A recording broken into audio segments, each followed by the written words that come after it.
Hi there everyone, hope you're doing great. Welcome to today's session, that is June 7, 2017, of the daily vocabulary capsule from the Hindu editorial. This will be presented by me, Abhishek TR, and here's a little information about me, the obvious ones.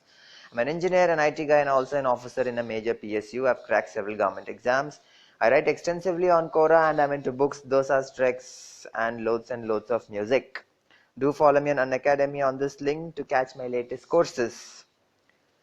Let's begin for today. The trivia time. Relate this picture with the word. This picture was actually the last picture of the last session. If you have been quite attentive, you would relate it in a jiffy. Stagger, embolden, mayhem, sporadic. Do write the answers in the comment section. Let's begin with today's class. What are we looking forward for? What do we have in the editorial page? An article about our new cryogenic rocket engine that took a very heavy satellite to space. We have achieved something really great, and that's the first article about in a new orbit. Next, Theresa or may not. It's about the politics of the Prime Minister in the United Kingdom. Next, about the nuclear talks about implementation of the nuclear power plants in India. In the other guys section, we'll be looking at some of the other phobias. This will be the last set of phobias. So let's begin with the vocabulary today. To understand the topic, the rocket topic, you'll have to know what a cryogenic engine means. So that is why this is the first word today. What is cryogenic? Cryogenic simply means the study of fluids or gases at lower temperature. A cryogenic rocket engine is a rocket engine that uses a fuel or oxidizer, which are gases liquefied and stored at very low temperature. I hope you understand that. If you want to remember this word, you can always remember a rocket or ice. Look at this picture and you can remember it. A cryogenic engine, a rocket engine. Next one, indigenously. Indigenously is a quite common word. When I say common, it is used everywhere in articles. So do keep this in mind. It means inherent or natural. These feelings are indigenous to human beings. Look at this picture. Look at all the emotions that this boy is going through: bored, angry, calm. Well, these emotions are particularly considered only with the humans, so that is where you say the word indigenous. It's quite natural. Or you can also use it in a sentence saying originating in and characteristics of a particular region or country. A flower, a particular type of flower is indigenous to Canada. So that is where you use it in a sentence. Moving on, another word, unequivocal. Well, if you've seen all the other sessions, this word actually is the synonym of another word that we discussed earlier. If you remember the word, do comment it in the comment section. Unequivocal means clear. It has only one possible meaning and you cannot interpret it in any other way. How do you use it in a sentence? The laboratory experiment must be repeated because the results are not unequivocal. Next word, withered. Withered has been a very common word since our childhood. It's been used in poems, novels, short stories, and everywhere. Withered simply means fall into decay or decline. Withered is usually related with flowers, where flowers decay, and that is why you say wither. The gardener's plants began to wither in the heat of the sun. To remember this decaying rose, to remember the word wither. Next, sanguine. Sanguine is kind of a beautiful word that you can use instead of using common words like optimistic or being positive. How do you remember this word sanguine? Look at this man jumping and being totally excited and enjoy.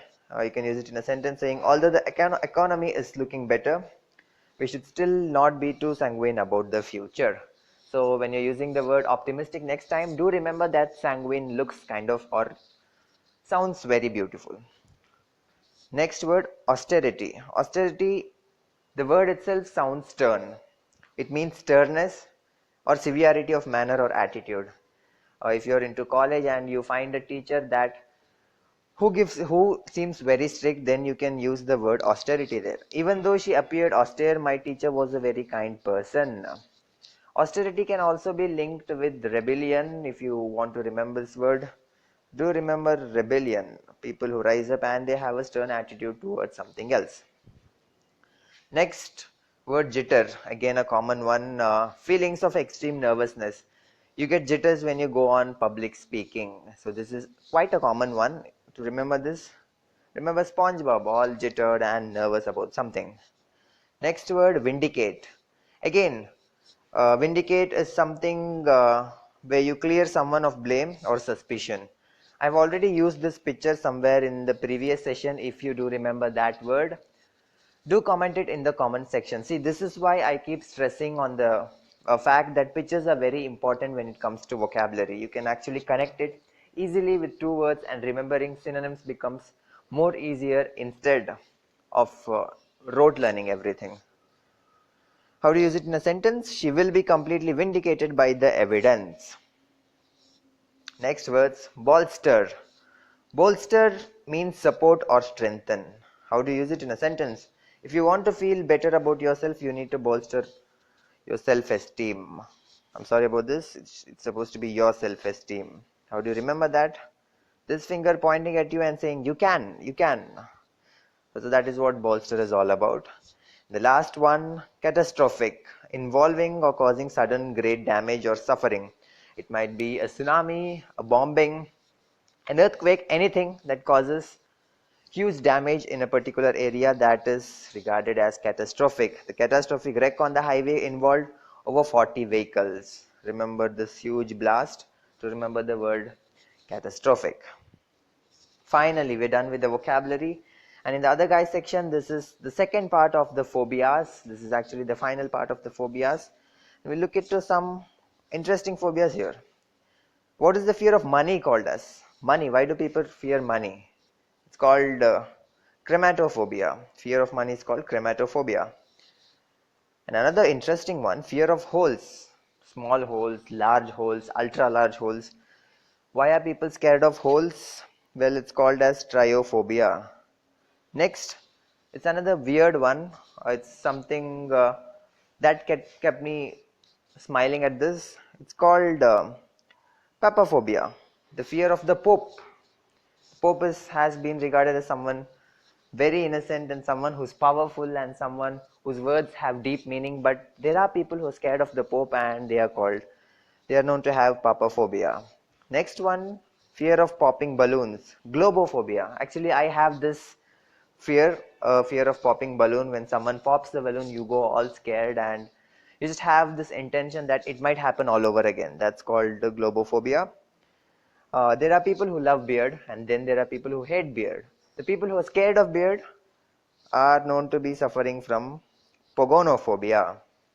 Last one, quite related with the Indian families where you're scared of your mother-in-law. Well, they do have a word for it. It's called pentheraphobia.